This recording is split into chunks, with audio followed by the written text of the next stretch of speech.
Anyway, I'd actually like to introduce somebody who has known John for nearly 15 years and who'd like to come up and say something special.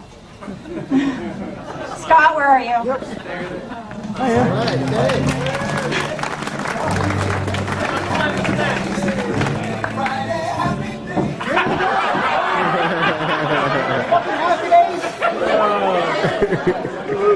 John here.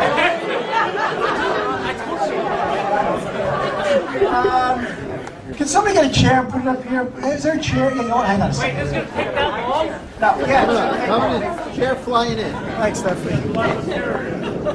Here, John.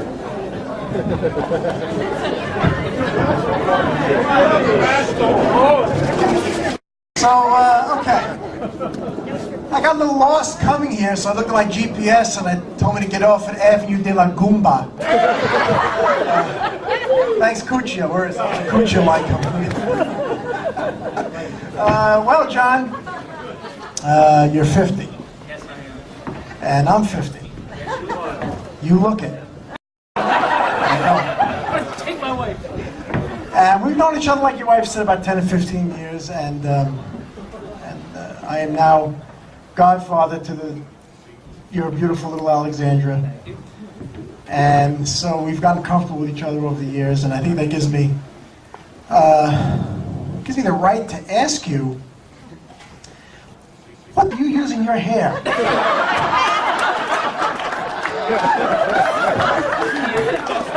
I mean, I hit it with my hand the other day. It was like hitting a Roman shield. If you put this stuff on the nose of the space shuttle, you can re-enter Earth's atmosphere, no problem. Here's the truth. We went skiing, my wife and I and Johnny and Janelle. We went skiing to Aspen a couple of years ago when they were fun to travel with before the 26 kids. Because now you travel with them, it's like, Jonna, please, Jonna, put that back. Jonna, Alexandra, please, Alexandra, stop doing that. Rocco, don't break that. Carmela, get off the floor. Please stop crying. Get off the floor and stop crying. So, we go skiing, and we're coming down the mountain, and I'm way ahead of John because I'm a much better athlete than he is. What were you, on the rowing team or some boxing? Anybody ever see him box? Yeah. Thank you. So I'm waiting on the side of the mountain for John to come down, and I'm waiting, for a while, and here he comes, and he takes a header. He goes ass over end, goes flying. He's taking out snowboarders, trees. He goes up and over. His goggles come flying off. His hat goes flying off. Jacket's up over his head. His pants are ripped. He tore his ACL. And he gets up and not one hair in his head.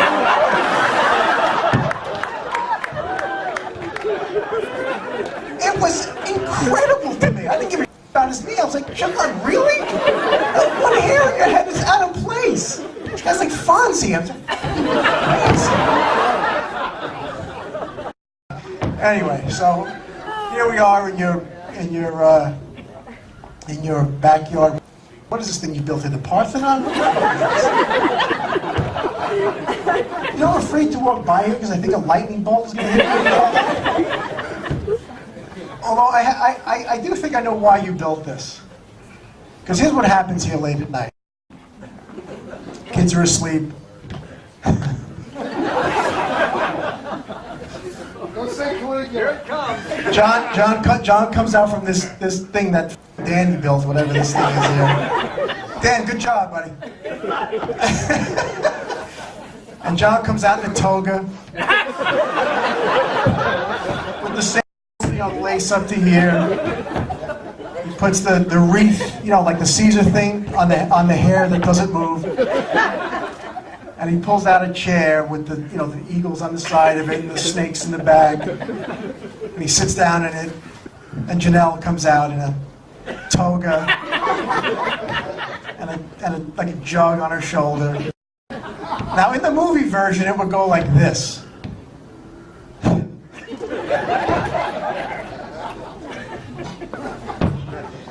Maiden, thy God thirsts. bringeth thy God the nectar from the river of Thebes. And the maiden goes, yes, my lord. He goes in to get the house. But in the Costello version, he goes, Janelle, what is my beer? This one's half empty. How many times I tell you when the beer is half empty, I need another one. But John, I'm busy. What are you busy doing? Honey, I'm going through bags of clothes. Bags? You have to have in this house. Put bags down and get over here. So that's what happens here late at night. In the house. Now what? Oh, please, man. It's true. It happens in the truth. But listen, he does have a rough go. He's got 4 kids and it's a lot of work. And I think I've realized how he gets through this. He's in the house and Janelle's, doing the juggling act with the 4 kids and bottles and shit are flying everywhere. Johnny's sitting watching the Blackhawks game. And as soon as Janelle says, John, I need your help, he makes believe he's on the cell phone. And he goes, yeah, okay. He says, honey, that was P. Oh, by the way, Jimmy, every time he brings up your name, like music plays, the fucking sunlight comes down from the heavens. So either give him a lot more money or cut his pay in half. One of the two. So he says, honey, I gotta go. Jimmy P wants me in Da Nang. And Janelle, but honey, it's the kid's birthday. Here's a couple $100. Jimmy P, I gotta go to Da Nang and I gotta go sell. So he packs up and he goes upstairs and he packs up his little rolly bag. He gets the eye patch and all that. And he gets in the car and he goes to the airport. Now, Janelle, this is important for you to know. He goes to the airport, he checks in at the he doesn't go anywhere. He lays in bed. He puts on porn. He calls me. Tells me what he's doing. We laugh about it. Eats a bag of pretzels and scotch till there's no end.